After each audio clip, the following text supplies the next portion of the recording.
See it later. He said, Craig and Paul, I'm done talking about realignment. I won't believe it until it happens, but I do have one big question. Give me your best guess at when the final straw for the Pac-12 media deal has to be released. Otherwise, they get raided, schools leave, and they finally dissolve. Go right ahead if you have a better answer.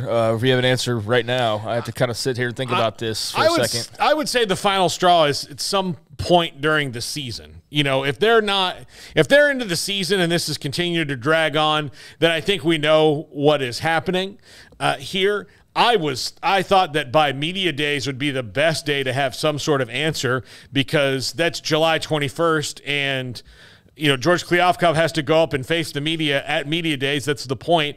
It would be shocking to have a commissioner not go up and speak to the media at media days, so I don't see any circumstance where he doesn't speak to them at all.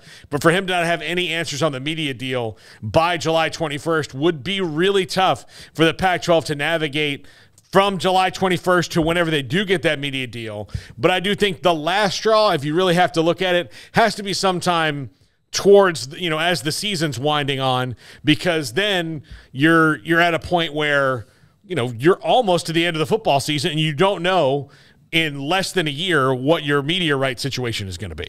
Yeah, I mean, I don't think there's a firm deadline, really. I don't know. We haven't really touched on it at all, the whole, pushing back. I mean, we talked, San Diego State the day we came back on Wednesday and got into that a little bit and how confusing that whole thing was. And, I still don't rule out that San Diego State could find a way to join the Pac-12 like sooner rather than later.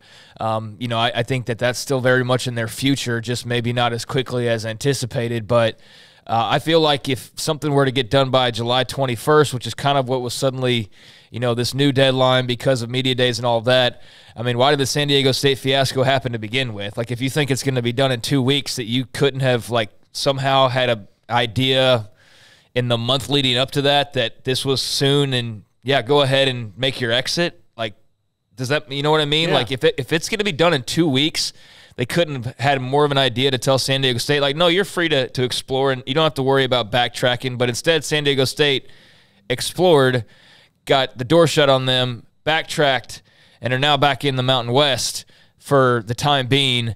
So, yeah, I don't see how it gets done in the next 2 weeks, unless it just doesn't include San Diego State, which I think that would also be equally shocking. So, yeah, I know it's a question that everybody would love an answer to, like a hard answer of, hey, July 28th, if nothing happens by then, like, this all goes into effect. But I don't think there's a firm deadline other than, just sometime during the season. And I hate to, prolong it, because I'm certainly not trying to, see it go much longer than it already has, but I don't think that there's this has to happen before the season or else. I don't think, beyond what you said of, there is a contract that is eventually due. I do think in the next, few months or at some point during the season would be probably about the last time you'd want to be talking about this. So, yeah, I agree with you on that, but I don't think it's it has to be done before kickoff of game number 1. But, sometime not too long after that, you would hope, just for everybody's own sanity, that something would happen, not even for a deadline, but everybody's own sanity at that point. So, yeah, unfortunately, I don't feel like media days is forcing anything, although that would be really nice. If we get to talking about who the Pac-12 champion is going to be, and you don't know what network that game is going to be on a year from now, then I do think you've got a problem. You've got a severe problem. I think that's when the things start to really, get desperate. And not to say that decisions maybe not be made before then, contingent on if we get to this point, then we're going to, as soon as the season's over, just be like, well, I guess we're out of the Pac-12 if you're one of those teams who wants to leave and has a spot to go. But that is the other thing about this, is that the Pac-12 media deal, if none of them are going to leave because they just don't have the landing spots to go, or, some of them will, but then you'll just take the media deal that comes along, and then there'll be a Pac-12 in some form or fashion, but it'll be different. So I don't know. I don't know if the conference itself is as fatalistic as the world around it yet, but it's got to be probably getting there as to, where the contingency plans are for everything. Well, based on some advocates, there's no issue at all. This is totally normal, and this is all on a timeline that was, totally normal from the very beginning, and this is all just the status quo. I think that's BS, but whatever. Whatever you got to do to make yourself feel better about it. I think they'd much rather have announced something months ago, no matter how complicated the deal, and avoided a lot of this. But is it really, anything to concern yourself with in the long run if you land a deal that's satisfactory? No. So, you put up with a bunch of crap from people for a year, and you get what you want in the end. Doesn't really matter. But the longer it goes, the more crap you hear, and the more that people start to doubt themselves. And sometimes realignment is as much of a mind game thing as it is anything else, of just people getting paranoid, people worrying about their own security, and then that leads to one thing or another. And certainly there was some aspect of that early on, months ago, really, that had heated up the whole, oh my gosh, the conference on the brink, is somebody going to jump? I think a lot of that was intentional. I think some of that was actual paranoia, because people were wondering, where the heck is this thing going? But they've lasted this long. They seem to be nearing a finish line. I know we've said that before, but at this point, the finish line is like the actual end of the year, and we're getting closer to that than we are to the first half of the year. So you automatically think that, well, naturally you've got to be getting closer. But yeah, I wish we could say it's a week out, but it could be still months until they actually do announce something. Although, again, all signs point to it being before that, but we've seen that from their media, from, that, like it was in the spring, and then it was in mid-spring, and then it was in late spring, and then it was early summer, and then it was midsummer, and here we are. We're going to be in late summer here pretty soon. So, I don't know how much to believe out of anything really at this point as far as timelines go. But yeah, it's going to be really interesting to see what that ultimately looks like, and what, if any, sort of things result from that, like a San Diego State expansion ticket or an SMU expansion ticket, and other possibilities. I don't know how strong of chances there are that anybody else gets a phone call, but those two are still very much in this waiting game. So we wait, and I feel like I've done this show now 15 times saying that very same thing, if not more than that. But yeah, that's still the same story as always. 367 days ago, they said that they were beginning TV negotiations, and it's all according to plan. So the Big 12 got theirs done in like a 1/30th of that time, as far as getting the a deal. And to be fair, they basically just re-signed the deal they had. I mean, so that doesn't really take you that long. And Yormark very much was cunning and going ahead and getting them some spots while they could. So we're all very aware of how they moved, and that was smart, it appears,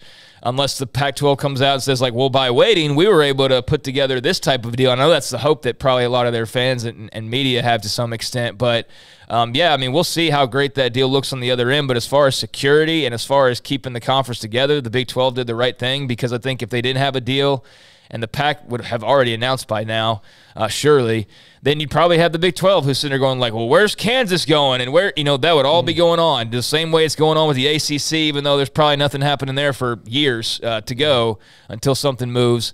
Maybe before then, but again, that could just be years of speculation as of right now, or it could be something in a year. Like, we really don't know. But for the Big 12, we at least know, like, they can all just look around the room and not be paranoid, and know what their ticket's going to look like, and be, together and feel secure, and not have a lot of this, I need to look elsewhere, and oh my gosh, is somebody going to pull the rug out from underneath me?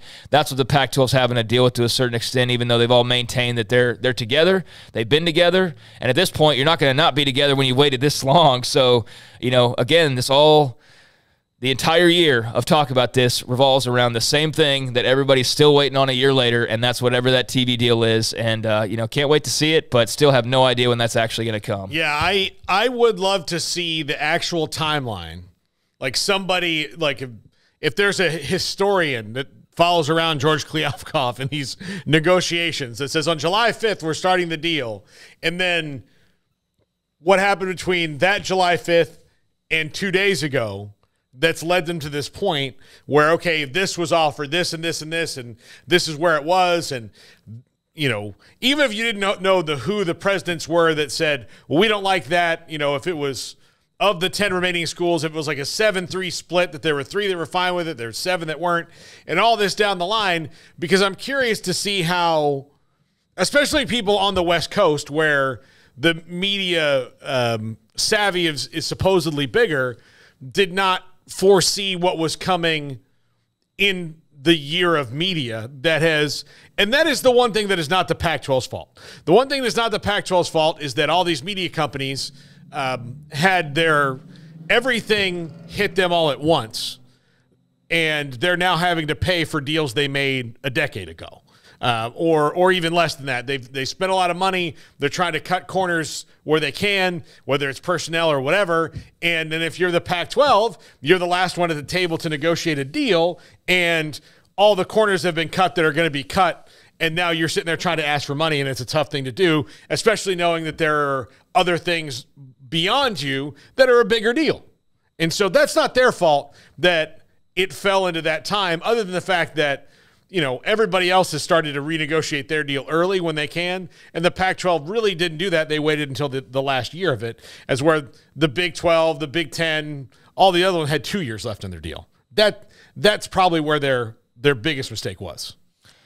Yeah, I mean, I think we've pretty firmly established in talking about this that, you know, they got the rug swept out from underneath them, and the Big 12 jumped in line. Like that's what happened, and that's why this whole thing even exists to begin with. So. Yeah, I mean, we can play a lot of like, well, they should have, or they could have, or they would have, or, you know, whatever. But, you know, it is what it is. I mean, at this point, like, you can sit there and say, well, if we'd have, you know, just talked to ABC, or, I mean, it doesn't matter. You didn't, and the Big 12 went and grabbed spots, and you have been, you know, the focal point of realignment Twitter and realignment discussion for the better part of a year now. And, you know, along the way, you could have looked back at all these various things. We should have invited Texas back in the day. We should have invited Oklahoma back in the day. We could have invited Oklahoma State back in the day. If we'd have just accepted Baylor back in the day, like, realignment is nothing new, and the Pac-12 has been plenty involved in it over the years. I mean, they could have had Texas. They could have had a contingent of Texas and OU and Oklahoma State and Texas Tech years and years ago. They could have killed off the Big 12 a couple times, and they didn't, and they, you know, are now potentially paying the price for that, but potentially not. You know, we've seen them get dunked on quite a bit. A lot of that's their own doing, miscalculations PR-wise. But until, you know, you see what that contract looks like, if they turn around, and I know the odds are very slim, but who's to say they don't turn around and, again, like I think I brought this up like 11 months ago, like who's to say that in the end they don't make the move that actually is the move that everybody else ultimately follows, you know, as far as the streaming component of this. Now, I'm giving them a lot of credit, and I don't know why I'm giving George Kliavkoff, you know, that much credit, but, you know, until we see it, you know, in writing, then that's just as possible as whatever, you know, new rumor from somebody is on, oh, they're only going to make like $9 million a year, which is BS, or, you know, anything equivalent to that.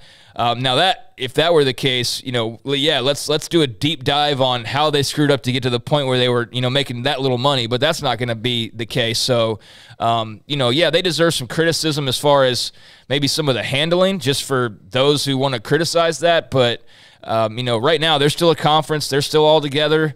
They're potentially adding, and again, until we see this TV deal, then it's all just speculation. It's all just kind of, you know, the same guessing game that we've been playing all along. But, you know, yeah, eventually they're going to have to show their cards. Eventually they're going to have to hold them or fold them. They've been holding them for a while now, and we're getting to the point where, yeah, there's actually a season upcoming, and there's going to be an end of a season. There's going to be actually like, hey, where are you playing your games in the future? It's just not right now on July the 7th, or maybe even in the next couple of weeks before their media days, or maybe even by the time the first kickoff comes around. But that day is coming, just not soon enough for many of us.